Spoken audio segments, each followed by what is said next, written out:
Hello and welcome to another episode of the Darren Green Show. I am your lovely host, Darren Green. It's episode 221, I'm guessing. Yes, I'll find out in post, child. But how y'all doing? Okay. I had a quite eventful week. Okay. There's some announcements that I definitely have to get into. I just want to, shout out all the listeners from all platforms, whether you're listening to me, you're watching me on YouTube, or you're listening at We Are You Radio. How are y'all? So here's the thing. I want to really thank my listeners, or my watchers, I should say, over at YouTube, because the last podcast episode made over 900 and some views. We're almost at 1,000. And that is my highest watched podcast episode. To see that it almost hit 1,000, that's like crazy. Real crazy. I don't know how the numbers are in We Are You Radio. I will find out, sooner enough with the analytics. But it's such a rewarding moment knowing that people are watching and people are invested into this podcast and watching it grow from what it was before to what it is now. And I just want to thank you guys, from the bottom of my heart. It doesn't matter how many listeners I get from the past and the future. Look, y'all here to get to the mess. Y'all here to get into the topics, and I'm here to deliver it to you guys. Okay, so that's what I do. That's what we get into. Now, I ain't gonna lie though, too. I just feel like, I don't know. Every time there's like I experience high highs, my lows are just very, very low. Right. So life is lifing. I'm gonna still be optimistic in myself or whatever, but. I didn't really believe in this seasonal depression until like literally I left college. The drive is just not what it used to be. I remember, child, back when I was a college student, child, I was juggling 2 jobs. Okay, 2 part-time jobs, of course, doing my schoolwork, going back home, do my job that's at my hometown. Used to come back up there, and then then there was one semester I had an internship, like in Brooklyn, child. So I was like moving and studying for this and writing that paper and making sure my objectives are done at this internship for my goals and stuff like that. I don't know. I just felt like I've slowed down.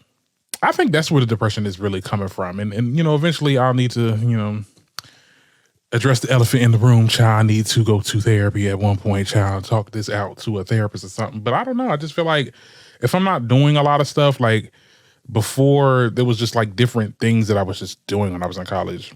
And I'm not saying I want to go back, because like, girl, okay, that ship has sailed. I'm done. I've moved on with my life. But I don't know. I just feel like everything is just so mundane. And, I'm going to work. I'm making this amount of money. The only fun part is doing this, like content creating, doing the podcast, doing my little TikTok videos and stuff like that. I'm not at the point where it's just starting to feel like a job where I'm not doing nothing extra. I think the cure is doing this thing for a living. Okay, so hopefully, I'm manifesting that this platform that I've grown will one day pay me to a point where I don't have to work anywhere else and I could just do this. Because I feel like if I'm just doing this, then what's the problem? What's going on? Ain't no issues. I don't know. And I also had writer's block this week. Like, I don't know. It's just, I know I talked to a lot of different creators this week. I was on live on TikTok talking to this one creator that does, pop culture news as well. We talked about how it's been a slow news week. Like, literally, not a lot has been going on, right? And it's not like, because there's always something going on, right? There's always something to talk about. But I just feel like the stories that were coming out just wasn't giving me enough, like, girl, do I really want to expound on this at all? Really? Honestly? Truly? Stuff that I talked about on TikTok this week. So you're going to get a little bit of that, but also I did add some more topics as I started to pick up. I don't know. I just feel like yesterday... not Friday, Thursday, child, because y'all getting this on Saturday. Okay, so not. But it was just, I came back from work and when I tell you I came home, because I had to do some runs, it's December, we got to get to shopping and getting this for that relative and that friend and all that. I took it down, child. I went to sleep. Okay, I went to sleep at 7. I'm starting to do that now. Like, I don't know. It's just a lot shifting. I know I'm getting a little older. I'm still kind of considered on the young side, but I'm just like, girl, I ain't never used to sleep at 8. Girl, I was a night owl. I slept at 12, 1, 2, you know what I'm saying? Like, when it's 7 o'clock, I'm like, okay, time to go to bed. I don't know. I'm not with this. I want to go back to the city life, you know, when I was just doing what I was doing. And I always felt like I had stuff to do, but you know, that's enough about me. Let's get into these topics, okay? I know I've been talking y'all ear off a little bit too much. Happy belated Pink Friday, child, because it's clearly not Friday because, you know, y'all getting this on Saturday, but I am taping this on Friday. We'll get into Nicki. I think that'll be the first topic that I'll get into. We got to also talk about Kim K over here not apologizing to Taylor. Taylor had something to say about that. She still talking about the same thing that was talking about a couple, like 5 years ago. Okay, we got to talk about Diddy. Another person has come out with a lawsuit, child. And we also got to talk about Jason Lee calling Jennifer Hudson illiterate. Like, girl, who are you? And then Zeus Network is in hot water yet again. Yeah. I mean, what can I say? I've been saying this ever since the damn network dropped. But, you know, anyway, we'll get into all that and more coming up right now. Okay, now I did want to talk about Nicki Minaj. Okay, we got to talk about Pink Friday too. Okay, first of all, shout out to Nicki Minaj. Okay, let me give her a bomb. Okay, because shout out to the queen of rap. Now, I did a reaction video on this, and it's posted on YouTube already. Really good, interesting. I really want you guys to listen to it. But there's the post I needed. Now, I'm not sure if this is true, but this is on, it's on site. This is via their news. They reposted it. They said Nicki Minaj's Pink Friday 2 is expected to be eligible for gold this week for selling over 500,000 units in the US. Okay. Now, here's the thing. If it ain't data chart talking about it, I ain't listening. Okay.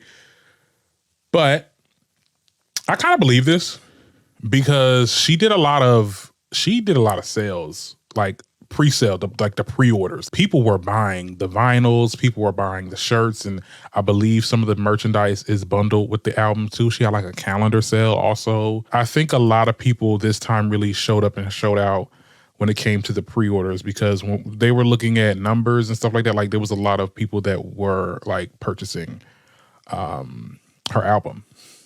So I think that had a lot to do with it.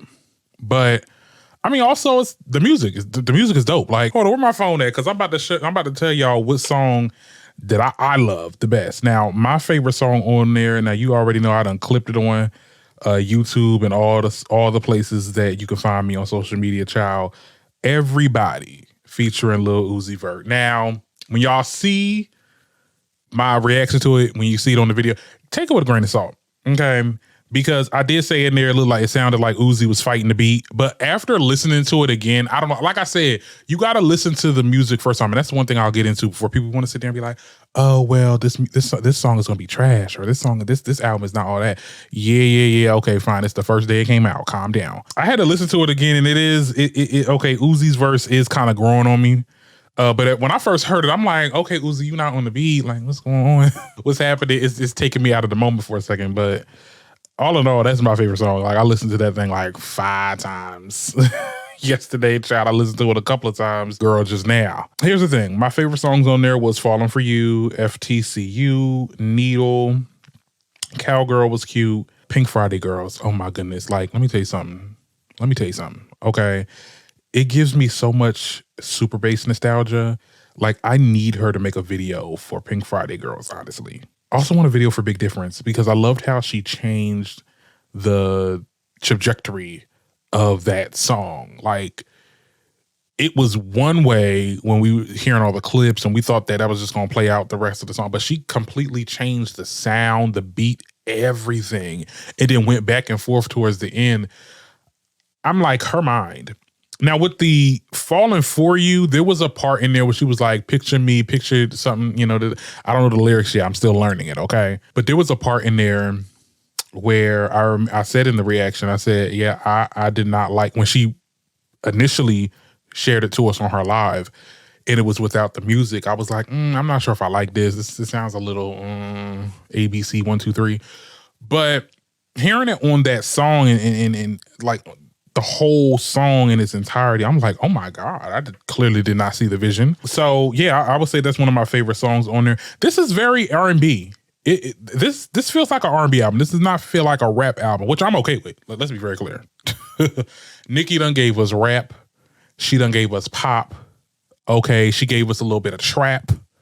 Okay, and now it's time for us to give a little R&B. Because let's be very clear, her R&B cred is very much undefeated. Because I think that she, and people will feel a way about it. A lot of people I've already seen some of the comments under my videos saying that, oh, well, I feel like she went the singing route more. I'm like, well, yeah, I mean, girl, what you thought this was? I mean, yeah, Nicki didn't say it was going to be nary yay. If this is going to be a fully rap album or not. I think you got most of the rap songs from Queen. I think this is one of her songs. This is very experimental as well. Like, I feel like she experimented with a lot of the music on here, like with different sounds. The Nicki Hendrix was another one that I loved. It's on my personal playlist. The beginning part where Future was singing, I was like, girl, what's going on? You sound like you really mumbling there. But when Nicki started to get into the vocals and then the music in the background, it just made like a euphoric sound. And I'm going to be listening to this album for a long, long time. And I will be going to the tour. Okay. When she starts touring, I'm going to the concert. Okay. We're getting floor seats. Okay. Forget nosebleed. We getting floor seats. Okay. Because I am enjoying this album. Now, girl, we got to talk about the mess, honey. We got to talk about the mess because people are already saying that she over here dissing somebody now, girl. They saying that she dissing Lotto and Meg. Now, I definitely feel like she dissed Meg. I'm not going to hold you. The Lotto thing, that was with the Falling For You song when she was like, picture me, picture that. And it was like some line that you can, I guess you can insert Lotto into that, but she could have been talking about anybody, honestly. Now, the line in question, okay, was when she said, and this was on the FTCU song, I will never slippy like Mickey, stay in your Tory lanes, B. I'm not Iggy. Sis says, stay in your Tory lanes, B. I ain't Iggy. I don't know what that means. I will definitely wait till Genius come out with their little article deciphering, the lyrics and stuff like that. Cause girl, I'm like, what you trying to say with that, Nicki? What? Stay in your Tory lanes, I ain't Iggy. I'm sure there's gonna be people that's gonna break that down, but that was definitely a dig. That was definitely a dig. Hopefully Meg don't respond, child. I mean, she might. I think she might after this one because this one is very direct. Like, you brought up Tory and people are going to be coming for Nicki because of this, because this is a real sensitive topic. And it is a sensitive topic. I'm definitely still pro Meg in whatever happened with that situation. Tory need to be under the jail, of course, right? But, Nicki is Nicki. She's going to push the envelope. And we're here for it. I literally gagged. Like, when you see the reaction video, and I definitely tell y'all, watch the reaction videos on my YouTube page, Darren Green Show. I almost fell out my chair. Somebody even said in the comments, like, you almost fell out your chair. I'm like, I ended, because that line took me out. Like, I'm like, girl, what did we talk about? What we doing? Girl, that was crazy. You cannot wait to see how the album plays out when it comes to sales. We did see a projection. I just told you the projection of 500,000. I'm not sure. You know what I'm saying? I'm not sure. I'm not gonna, this is all alleged. Before I even sit there and say, oh, this is a fact, girl, because nothing has come out yet. Billboard did not make any announcements yet, and this is literally the first day of its release. So I don't know. I hope it does well. I think it will do well. Like, it's a no-brainer. Come on, it's Nicki Minaj. Like, people are going to be listening.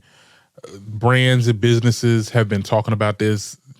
You cannot scroll more than 2 seconds without seeing a promotion or somebody posting about Nicki. Like, this girl is the undisputed queen of rap. Like, you cannot deny that. Okay, and you can bring up other people in the past. Yeah, they were the pioneers. Yeah, we get it. And yeah, we got some of the new girls that's doing their thing.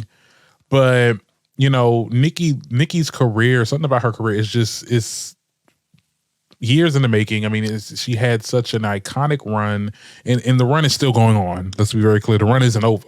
It's so interesting to watch her. Each era of her albums. And, I think that there was a lot of nostalgia with Pink Friday too. And I hope that she's gonna drop more albums in the future, child. You know, I'm glad you fed us a little bit, you know, because it's been a minute since you gave us some new music. Hopefully, some of those songs. Now, some of the songs on her live too, they were like featured on her lives. Like when she was going live, she showcased some of the songs that we actually heard on the album. So some of the other songs that we heard, child. Come on, Nicki, let's put this on the EP. Okay, because I don't want to wait for those either, child. Let's put it on the EP, okay? Anyway, I think I had enough talking about this, child. Be sure y'all stream Pink Friday too, child. Just got my album. I bought it on Walmart, child. Now, the other topic I wanted to get into, girl, is none other than Kim K and this Taylor Swift drama. Now, and you know it's a slow news week when we got to talk about recycled tea. But we got to talk about recycled tea, okay? Because the pop star Taylor Swift recently reflected on one of her most intense moments in her stardom.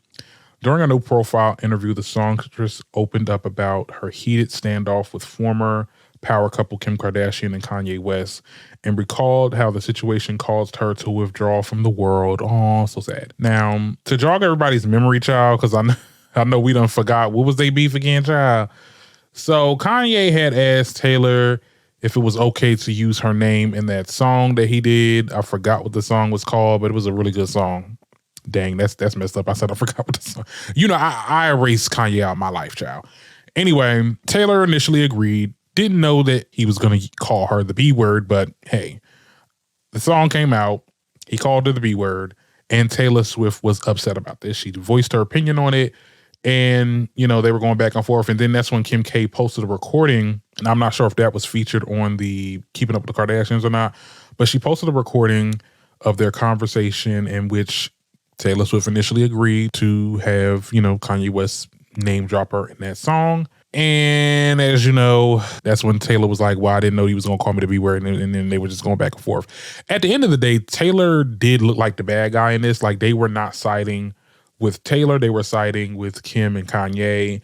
And she did get some backlash, but like Taylor Swift backlash is never like too bad. Like, girl, it's not like anybody calling you out like daily and making, like, I don't know. When we look at other artists that got backlash for the things that they say, like when I think about an artist like Nicki Minaj, like she's been like thrown through the mud, you know, with things that she's gotten backlash for. We've seen Beyonce, same thing. Like a lot of people just coming for them. They have takes about them and it's just, and it never seems to stop, right? Taylor Swift, okay, you got called a mean girl. You got called a mean girl, and then a couple months, maybe 5 or 6 months, child, everybody forgot about that and was gung-ho for you when you came out with that Reputation album. So your backlash, your hate train was not that prolonged. Let's be very clear. But anyway, back to the situation at hand.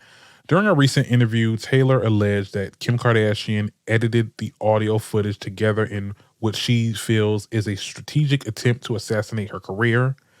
She stated in quotes, "Make no mistake, my career was taken away from me.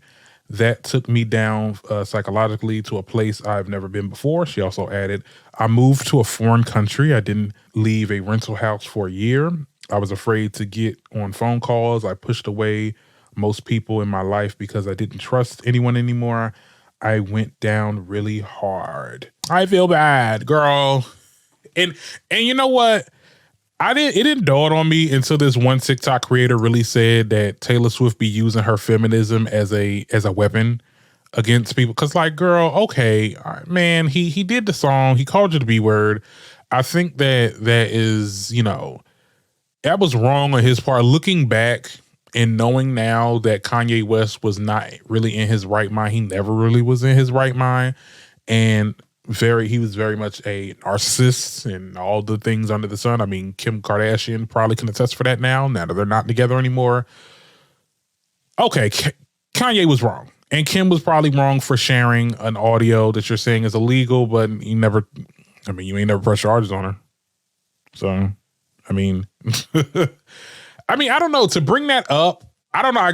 Is it to get buzz for whatever this article that you were doing? I think so, because it's just like, girl, okay, like you still not over it. It's given very much you not over your high school bully or something like that. Like, imagine me damn near pushing almost 30. I'm 26, by the way. I ain't pushing 30, but I'm almost there. Okay. Imagine me talk about some person that says some stuff about me back in high school. Girl, it's water under the bridge, girl. These people have changed. I'm pretty sure Kim Kardashian felt, she was wrong in that way. And, she probably thought about it a little bit more. I don't expect any of my bullies that, used to pick on me or whatever to come back and apologize. Like, I don't expect it. I don't want it. I don't want to have a conversation with these people. Like, I just want to move on. Like, I feel like Taylor Swift just has not still moved on. Clearly, if she's still talking about this old 5-year-old beef and it ruins your career, or what did she say? They tried to assassinate her career. How? You had the biggest career of your life. Okay, you just made $1 billion. Or I believe she did. I think she's a billionaire now. I think Forbes called her a billionaire. How has any of that affected your life? You came out, I think after that situation, you came out with the Reputation album and it was freaking phenomenal in numbers. I ain't gonna lie, I listened to some of the songs in there. I get into Reputation a little bit. And you had great albums after that. So this assassinating of the career, girl, don't tell me you're a Karen. I know you on the other side, but come on, Taylor. we still not over it. We still not over this, child. I think that at some point we gotta let things go. And I know that sounds very easy for someone that didn't go through what you went through, but I think everyone has been through a situation where somebody wronged them and somebody tried to malign their character, maybe not at the biggest magnitude as you, but like at the end of the day, it happened. It's the past. Don't dwell on it. I don't know. Am I wrong? Am I wrong to say that? Like, I don't know, but you're not going to get any better if you keep on talking about it and expecting her to apologize. I don't know, child. Tell me what y'all think about it in the comments. Maybe I'm just too. The people that I call my faves, okay, they've been through the ringer. Okay, they've been through some. Okay, people. I mean, we have people that literally called cops to their houses because of stan culture. Like Nicki Minaj, she literally got swatted because someone from some other stan club don't mess with her. Person still didn't get reprimanded for it, right? It's a lot. I mean, we had someone that got shot. Okay. And went through the whole process of the lawsuit, and then now people are still not believing them, right? You upset because somebody said that you was lying and they edited a phone call. Oh, that I feel so bad for you, Taylor. Anyway, let's move on because I'm done off of that. Now, we got to talk about Diddy. Again. Yeah. We got to talk about Diddy. Because another person has come out and accused him of assault. I'm going to get into it. And I'm going to share you my thoughts. So, Diddy was accused in a lawsuit on Wednesday of gang a 17-year-old in 2003. Now, this is marking his 4th sexual assault allegation. Now, the plaintiff identified the woman as a Jane Doe. She doesn't want to be, named. She said that she flown on a private jet from Michigan to Diddy's recording studio in New York, where she was by 3 different people, including Diddy and Harvey Perry, and a president of Bad Boy Entertainment, child. Now, according to the suit, Diddy and his associates piled her with a lot of drugs, and alcohol. Now, the suit alleges that Diddy had his way with the victim over the bathroom sink while she went in and out of consciousness, and that Diddy then watched a third man. It's really graphic. That's all I really can say. Same old story. And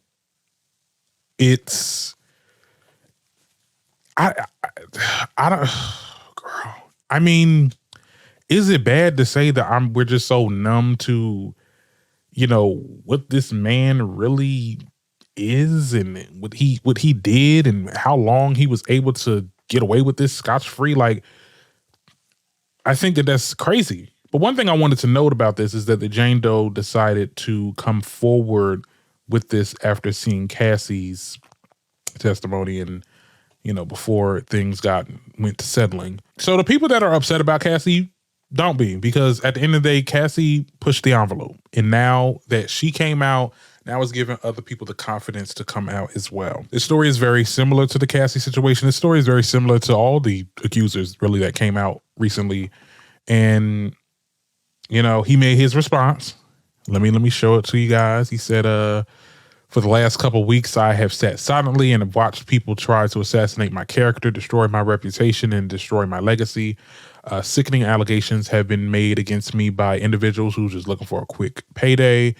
Let me be absolutely clear. I didn't do any of the awful things that's being alleged. I will fight for my name and my family for the truth. BS. For him to sit up there and lie and say that I did not do any of the awful things being alleged, when you literally settled with Cassie a day after the lawsuit was dropped. Literally.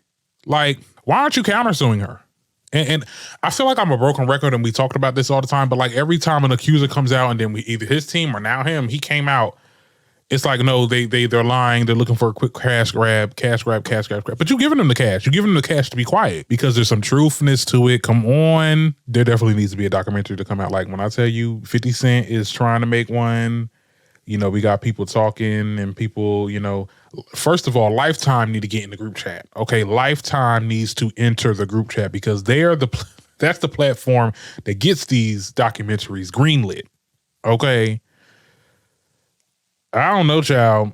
This is looking bad. I unfortunately do not think that this is going to stop here. I think that there probably will be more accusers coming out because that's where we are now.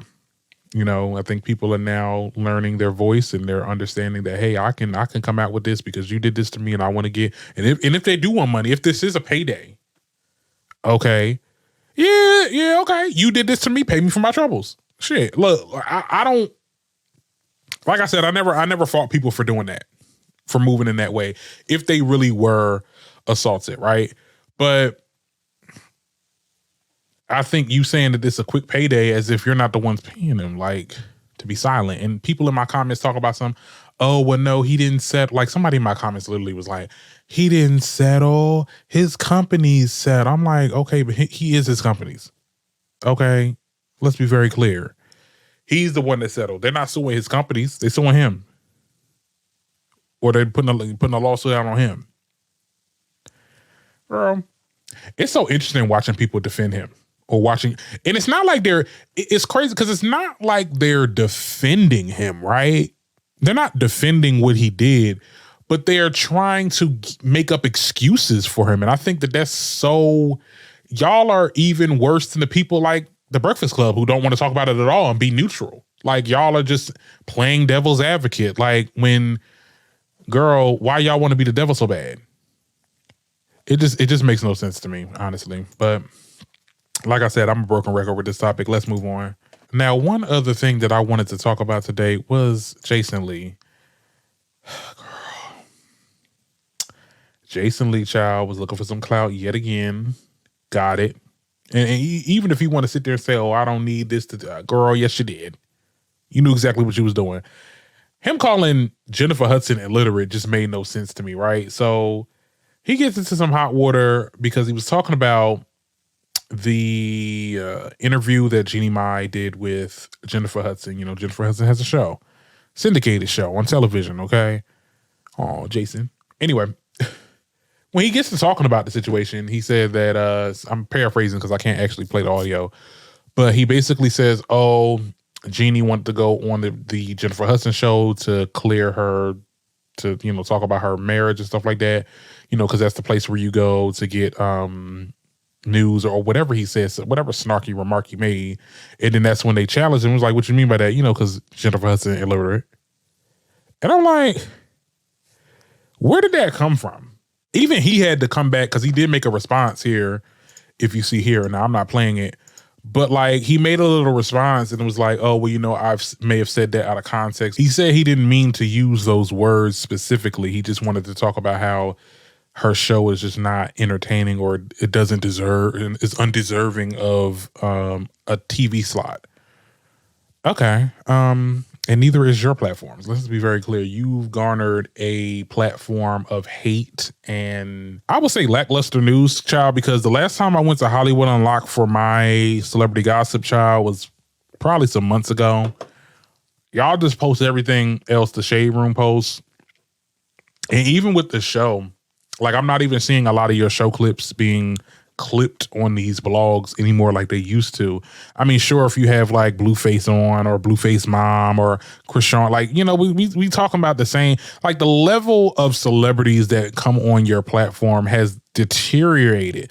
I remember there was a time, and I used to listen to Hollywood Unlocked when it was Hollywood Unlocked and not the Jason Lee show, right? That was some good content that he had there. I really enjoyed him. I enjoyed Melissa Ford and then that fine straight dude that he had on there. Like, that was a happy medium. And then we still had the same Jason. Jason was still saying stuff off the wall, right? But I felt like his co-host kind of grounded him. Now when it's like the Jason Lee show, he has free reign to just spew and say everything because the people that he has on the show, they probably can't really talk that much. They're just there to talk back. Like, oh yeah, true, right, yeah, you saying it. People like yes men. And I think that there's nobody there to challenge him because, you don't want to challenge him if you're working for him, right? Because you'll get fired. But his content has become so piss poor and just bottom of the barrel, honestly. I ain't saying I'm hating, child. Look, I got my platform. He got his platform. We all got platforms out here, child, big or small, whatever. But like, there is a shift. So, he has to say things like this that will get his name on different platforms and people can talk about it. And I think that this was very much something to say just to say. Like, do we think that Jennifer Hudson, at one point I was on live with somebody, they was like, well, did he think he was talking, because he'd be forgetting his own tea. Did he think he was talking about Fantasia? I'm not trying to shade Fantasia, but I'm just saying, like, to say that Jennifer Hudson is illiterate, like, girl, somebody with an EGOT is illiterate, like, somebody that, and I watched some of her show. I don't watch her show either, though. I watch some of it. I watch clips. It doesn't give illiterate. Could give a little boring. That's here nor there. That's, your opinion or whatever. But illiterate is just not, like, girl, they're not letting nobody illiterate on television. Like, there's certain standards, okay, to get a slot on TV, even if you are a big celebrity, right? This gave very much bitter. It gave, oh, I couldn't do the interview with Jeannie, so I'm going to shade the person that did the interview. It could have been an array of things, but also a lot of people are saying that, he disrespects black women on the daily. That's just his brand. That's what he does. It's definitely possible, child, because every time he gets into it with somebody, it's always usually a black woman. But yeah, he's trash. And moving on from trash person to trash network. Okay, let's get into Zeus. Okay, so what's with this light skin and dark skin stuff? I thought we left that back in 2015. I really thought we did with the whole Vine stuff and all that. Why? Girl, let me get into it. So Zeus Network and Nick Cannon also, okay, they caught some heat after a promo for this Bad versus Wild Las Vegas thing. Okay, so they've been doing these shows. Okay, so it's like Wildin' Out, but it's like the Zeus Network version. So like Nick Cannon is still going to be the host of it, but like it's if you watch Wildin' Out, it's like stupid little corny games that they be playing with different rappers and artists and famous people, whatever. Well, they're doing it with the cast of different shows that's on Zeus, right? And there was a flyer that went out that basically said light skin versus dark skin. Like that was one of the categories. That's one of the games.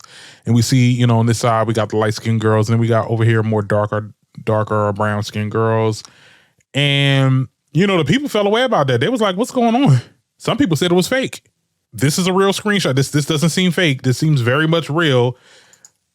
I think minutes after that, the Zeus deleted the video and then they replaced it with chocolate goodness and caramel good. Like the PR team, child, y'all late. Okay, very much late. Now, I remember seeing this on my Instagram. I wish I would have screenshotted it, but it was under the Zeus network. I don't know if they thought that they were like a small enough platform to get away with something like that, but Zeus is pretty big. Like a lot of people watch Zeus. Zeus is a really popular network right now. Quiet as it's kept, yeah, if you love it or hate it, Zeus is popular, even though it garners toxic, behavior and all this type of stuff. I've said this many times before, and now people are starting to see it because of this. People got offended by that. I think this is tasteless. There is nobody black. Is there anybody black behind the scenes working on this? Like who's doing these flyers? Well, it could be somebody black because I ain't gonna lie, black people we like to play around with stuff like that, but we have to understand that the time that we're in now, this would have been acceptable, like I said back in 2015, but this stuff is not acceptable now, right? And for them to cover it up and be like, oh no, this was fake, and girl, there was mad people that screenshotted y'all stuff. This is an official post. This does not look edited at all. Girl, y'all already, I don't know. I think people are starting to notice it now. Because a lot of people was just, hung up on, oh yeah, I want to see Broly fight this person, or I want to see Biggie, I want to see stun a girl and Jocelyn but now people are having conversations. Like I had a conversation with my best friend. She talked about how people are starting to feel like Zeus is the problem. Like, duh. Like we've been saying that, but if you come for Zeus, then it's like, oh, well, y'all being anti-black because it's a black-owned business, barely. Like I remember and I know everybody doesn't like Funky Dineva right now because of what he said about Chloe, in which, yeah, he was wrong on that. But I remember when he did the interview with the CEO person. I don't know his name, child. Now my friend on TikTok, child, called him Luminafoil. I don't know how to pronounce that man's name, and I'm not gonna try. But the CEO of Zeus Network, he did an interview in a platform that Funky Dineva was on, and he was just talking about how his content is very low hanging fruit type content. And his response was, oh, well, you're just not supporting black owned businesses and this is anti-black. And this is what I got a problem when people say stuff like that. Cause it's like, this excuses y'all for doing bad business. I don't care if you're black owned or not. Like if you're doing bad business, if you are promoting content or creating content that is toxic, it needs to be talked about. And if you look at the content that's on there, and I ain't gonna lie, I don't watch it. I don't pay for it. Okay. Got my stuff pirated. Well, let me not say that, child. I ain't got to pirate it, but I got I share accounts, right? And I'll be seeing some of the stuff on there. It's just literally they just getting on camera and fighting. Like that's just all it is. This is worse. Like this is a step down from reality TV. I mean, regular reality TV that's on television is more classier than this. I don't know, child, but I mean, hopefully they'll get it together. I mean, people are still going to watch. People are still going to, subscribe and get into whatever this is going on. Because I don't know. I don't care nothing about it. I didn't like Wildin' Out when it was out. And I damn sure ain't going to like this, child. So anyway, that is it for today. It was a pretty short episode. I'm happy with it, though. I had a good time. Hope you guys enjoyed the show. I believe this is episode 221. Yeah, because last episode was 220. I will see y'all next week, okay? Hopefully next week the news will be a little bit more. Because I feel like this week was just dry. We were scratching at the surface with topics this week. But next week I hope there'll be more interesting things to talk about. But yeah, see y'all next time.